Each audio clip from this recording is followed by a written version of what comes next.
എല്ലാവർക്കും സ്വാഗതം. അപ്പോൾ ഇന്ന് നമ്മൾ സിമ്പിളായിട്ട് ഉണ്ടാക്കുന്ന ഒരു വെജ് കറിയാണ് ഉണ്ടാക്കാൻ പോകുന്നത് കേട്ടോ. പടവലങ്ങ വെച്ചിട്ടൊരു കറി, പടവലങ്ങയും പരിപ്പും കൂടിയിട്ട്. പടവലങ്ങയും പരിപ്പും കൂടി നമ്മൾ സാധാരണ കറിക്ക് ഉണ്ടാക്കാറുണ്ട്. എന്നാൽ ഇത് അതിൽ നിന്ന് ഒന്ന് വ്യത്യസ്തമായിട്ടാണ് നമ്മൾ ഉണ്ടാക്കുന്നത്. ചോറിനൊക്കെ എന്ന് പറഞ്ഞു കഴിഞ്ഞാൽ വളരെ ടേസ്റ്റി ആയിട്ട് വളരെ കുറച്ച് ഇൻഗ്രീഡിയൻസ് മാത്രം വെച്ചിട്ട് ഉണ്ടാക്കുന്ന ഒരു കറിയാണ്. അപ്പോൾ വീഡിയോ മുഴുവനായിട്ട് കാണാം. വീഡിയോ കണ്ട് ഇഷ്ടമായെങ്കിൽ ഷെയർ ചെയ്യുക, ലൈക്ക് ചെയ്യുക, കമൻറ്റ് ചെയ്യുക. അതുപോലെ സബ്സ്ക്രൈബ് ചെയ്യാതെ കാണുന്നവരുണ്ടെങ്കിൽ എന്തായാലും ഒന്ന് ഓടിപ്പോയിട്ട് സബ്സ്ക്രൈബ് ചെയ്യാം. ഓക്കെ. അപ്പോൾ നമ്മുടെ പ്രധാന ഇൻഗ്രീഡിയൻസ് എന്ന് പറഞ്ഞു കഴിഞ്ഞാൽ പടവലങ്ങ. പടവലങ്ങ ഞാൻ 2 കപ്പ് എടുത്ത് നുറുക്കിയിട്ട് അത് വേവിച്ചു. അതായത് കുക്കറിൽ 2 കപ്പ് ഇട്ടിട്ട് അതിൽ 1/2 കപ്പ് വെള്ളം ഒഴിച്ചിട്ട് വേവിച്ചു. അപ്പോൾ ഏകദേശം 1 കപ്പായിട്ടുണ്ട് കേട്ടോ വേവിച്ചത്. പിന്നെ അടുത്ത ഇമ്പോർട്ടൻ്റ് ആയിട്ടുള്ള ഇൻഗ്രീഡിയൻറ്റ് പരിപ്പ് ഞാൻ 1/2 കപ്പാണ് എടുത്തിരിക്കുന്നത്. 1/2 കപ്പ് കഴുകി വൃത്തിയാക്കി കുക്കറിലിട്ടിട്ട് 1 കപ്പ് വെള്ളം ഒഴിച്ചിട്ട് വേവിച്ചിട്ടാണ് വെച്ചിരിക്കുന്നത് കേട്ടോ. ഇനി വേണ്ടത് 1/2 കപ്പ് നാളികേരം, 5-8 പച്ചമുളക്, എരിവനുസരിച്ച് എടുക്കാം കേട്ടോ. പിന്നെ ഒരു 1/4 ടീസ്പൂണോളം നല്ല ജീരകം, ഉപ്പ് എടുത്ത് വെച്ചിട്ടുണ്ട്, വെള്ളം ആവശ്യത്തിന് വേണം നമുക്ക്. പിന്നെ 1 കപ്പ് പശുമ്പാലാണ് എടുത്ത് വെച്ചിരിക്കുന്നത്. കടുക് വേണം, 4-5 വറ്റൽമുളക് വേണം, കുറച്ച് കറിവേപ്പില, വെളിച്ചെണ്ണ. ഇതൊക്കെ വെച്ചിട്ടാണ് നമ്മൾ നമ്മുടെ കറി പ്രിപ്പയർ ചെയ്യാൻ പോണത്.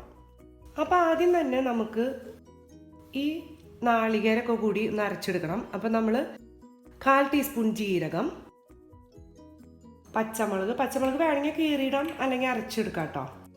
അപ്പം ഞാൻ ഒരു 4-5 എണ്ണം അരച്ചെടുക്കണേലിടുന്നുണ്ട്, 3 എണ്ണം മാറ്റി വെക്കാം കേട്ടോ നമുക്ക്. പിന്നെ നാളികേരം, കുറച്ച് വെള്ളം ഒഴിച്ചിട്ട് നമുക്ക് നന്നായിട്ട് അരച്ചെടുക്കാം കേട്ടോ.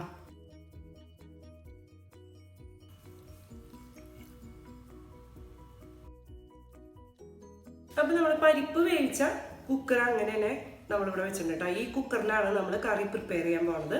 അപ്പോൾ പരിപ്പ് കണ്ടില്ലേ, ഈ ഒരു പരുവത്തിൽ ഞാൻ 2 വിസിലടിച്ച് അങ്ങനെയാണ് വേവിച്ചത് കേട്ടോ. അപ്പോൾ പരിപ്പ് വേവിച്ചതും പടവലങ്ങ നമ്മൾ വേവിച്ചതും, പടവലങ്ങ 2 കപ്പ് നുറുക്കിയിട്ട് വേവിച്ചതാണത്, അതുകൂടി ഇട്ട് കൊടുക്കുന്നുണ്ട്.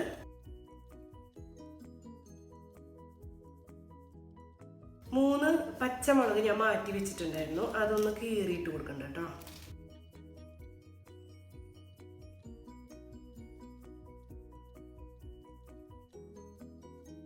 ഇനി നമ്മൾ ഈ നാളികേരം അരച്ചത്, ജീരകവും ഒക്കെ കൂടി അരച്ചില്ലേ, അത് ഇതിലേക്ക് ഇട്ട് കൊടുക്കാം. കുറച്ച് വെള്ളം ഒഴിച്ച് ഒന്ന് കഴുകി ഒഴിച്ച് കൊടുക്കാം കേട്ടോ.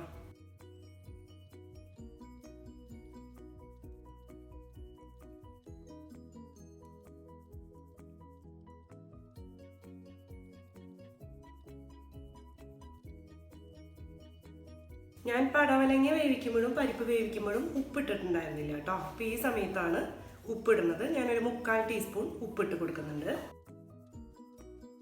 ഫ്ലെയിം ഞാൻ ഓൺ ചെയ്തിട്ടുണ്ട് കേട്ടോ. നന്നായിട്ട് മിക്സ് ചെയ്ത് കൊടുക്കാം. ഈ അരപ്പൊന്ന് തിളച്ച് വരണം കേട്ടോ.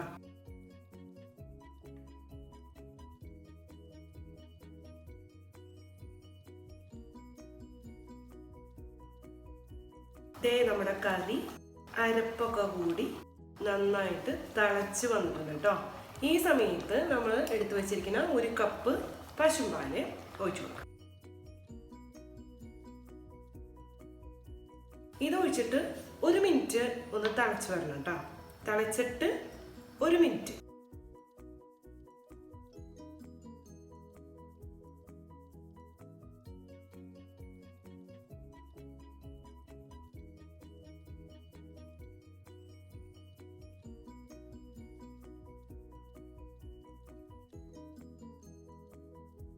തിളച്ച് വന്നു തുടങ്ങിയിട്ട് 1 മിനിറ്റ് എല്ലാം കൂടി ഒന്ന് തിളച്ച് വരുമ്പോൾ നമുക്ക് ഫ്ലെയിം ഓഫ് ചെയ്യാം കേട്ടോ. അപ്പോൾ 1 മിനിറ്റ് ഇങ്ങനെ തിളച്ചിട്ടുണ്ട്. ഇപ്പോൾ നമ്മൾ ഫ്ലെയിം ഓഫ് ചെയ്തു. ഈ പാൽ ഒഴിക്കുമ്പോഴേ നമ്മുടെ നാളികേരപ്പാലിൽ നിന്ന് വളരെ വ്യത്യസ്തമാണ്. ഈ പശുമ്പാൽ ഒഴിക്കുമ്പോൾ ഒരു ക്രീമി ടെക്സ്ചറൊക്കെ കിട്ടും നമ്മുടെ കറിക്ക് കേട്ടോ.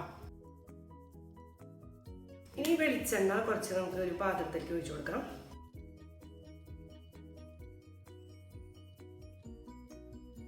വളരെ കുറച്ച് വെളിച്ചെണ്ണ ഒഴിച്ചാൽ മതി കേട്ടോ. എണ്ണ ചൂടായിട്ടുണ്ട്. ഇതിലേക്ക് നമുക്ക് ഒരു 1/2 ടീസ്പൂൺ കടുക് ഇട്ട് കൊടുക്കാം.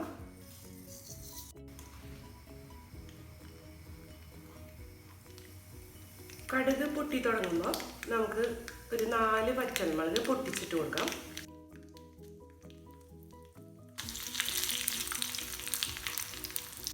രണ്ട് തണ്ട് കറിവേപ്പിലയും കൂടി ഇട്ട് കൊടുക്കാം.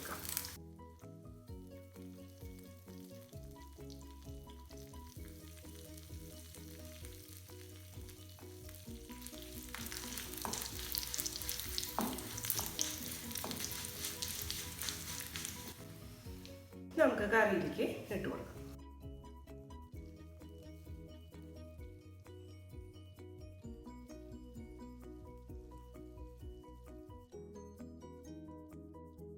ഈ കറി നിങ്ങൾ അധികം രുചിച്ച് നോക്കാനിടയില്ലാത്ത ഒരു ടേസ്റ്റാണ് ഈ കറിക്ക് കേട്ടോ. അപ്പോൾ ഇതേപോലെ ഒന്ന് നിങ്ങൾ പ്രിപ്പയർ ചെയ്ത് നോക്കിക്കോ.